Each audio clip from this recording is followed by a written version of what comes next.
everything, but it's like, well, it's not enough. Let's get. I think if what Brian said was right, because it looks like they're hiding. When we're somewhere, they're somewhere else. And I think that if that's the case, let's get to the next location and confront whatever it is. Okay. Right, that's. Because I'm ready for a fight now. All right. Oh, I love it when you talk. Come on, let's kick ass at the next gaff. Let's do it. Come on then. Let's kiss. Go team. I tell you Come what, on, guys. how these sound guys do this job, I have no idea. Of course, the Brian that Carl Beattie was referring to there was Brian Shepherd, our psychic artist, who has captured for us the face of evil that might be lurking in the Maritime Museum waiting for the team tonight. If that face is there, it might be better for the team if it remains in hiding. More after this.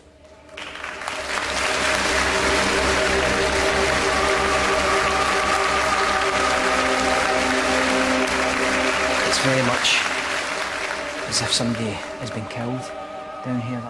Is there a spirit person with me now? How many's that, man? Got 4, I think. That is 4. Can you breathe? Let us hear you breathing. What's the matter, Cat? Did you hear that? No, I didn't hear anything. Cat. I'm going to do it. Whistle. Do it again, please. Come on. Sorry.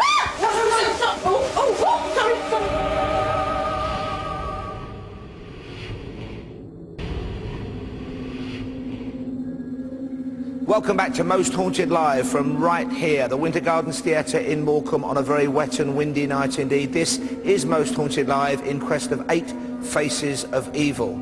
So far, on the first 6 nights, we have had some terrifying encounters and some very provocative scientific results. Tonight promises to be no different, and let's see if we can invite one member of the audience to join the team at the Maritime Museum in Lancaster. Who is going to be tonight's mystery audience member? Well, he or she is from Scotland, and it's a she from Foxbar. Audrey Rose Cox, please make your way to the centre of the auditorium and join the team at Natchins in Lancaster. Audrey is a hospital ward administration assistant. She's a big fan of the show, and she particularly enjoyed last night's galvanising experiment at the Ashton Memorial. Well, let's catch up now with Brian Shepherd and Phil Wyman. Phil, of course, a paranormal investigator. Brian Shepherd, our medium and psychic artist. Phil, if I can start with you, what might be the difficulties presented by doing an investigation inside a museum?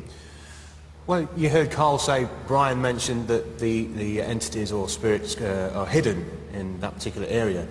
There are theories to suggest, and a lot of mediums do suggest this as well, that objects themselves can be haunted or possessed by spirit entities.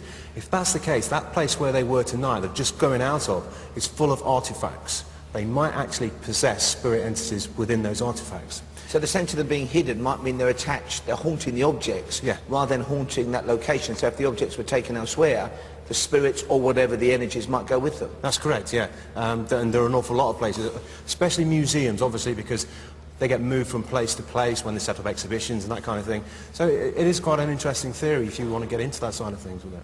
Okay, now Brian, again, as we said at the top of tonight's show, while you go to the locations early and you sketch what comes to you via your psychic gifts or whatever people believe it is, you're also almost there with them because you're watching the vigil as it progresses. What have you sensed tonight since going to those locations? Well, no, absolutely. On the back of that what I'm sensing is that there certainly is a spirit presence there.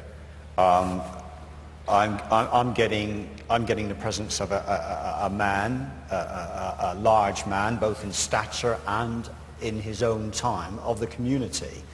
A trader, which wouldn't be unusual. A trader in lives. So a slave trader? A slave trader, and lives lost, of course. Would this person have tried to communicate with the team already, do you think? Well, I think that's it. I think, as far as I can make out, they seem to be in the way, if you like, in the way of his activities, of his business activities. And he very much wants them away from the building. Any clues as to that person's name? Well, I watched that scribble earlier on, and there's funny lines. And I'm thinking, to me, the letter F is more significant, perhaps in a name, whether that's a Christian name or surname, than any other. Okay, we'll be looking for an F with our history team. For the moment, no, we want to hear from you, what you've sensed, what you've seen on our webcams. Let's find out from Julian Clegg and his interactive team. Julian. Thanks, Paul. Cracking reaction on interactive tonight. Well done. And Kieran in Whitchurch says, be careful tonight, team, as I feel a man called William will make himself known around Yvette tonight, and he's not a nice person. I also keep sensing a male figure around me. Yes, this is the haunted side of the stage, as Yvette was telling me on the first night of this 8-night run, so I will try and stay safe as well. Kieran, thank you for your message. From the forums, Josephine in Berkshire says, can you let the team know that a black flag ship will be involved in tonight's investigation? The black flag meaning that this particular ship isn't allowed to lead a fleet into battle. It had something to do with press ganging, but also has a relation to kidnap local women, who I feel was thrown overboard for practicing the dark arts. Josephine, thank you for that message. Now let's look at the webcams and how they're going. Webcams 1 to 4, which of course have been very busy. Webcam 1, the Fisherman's Cottage, and so far Elizabeth and Lisa in Penrith saying since the show started we've heard a man laughing evilly when Carl was on screen. It seems very sinister. And Ashley and Alex in Sheffield say they saw a dark figure walking around and heard him whistling. Please be very careful is their message. Moving on to webcam 2, the first floor.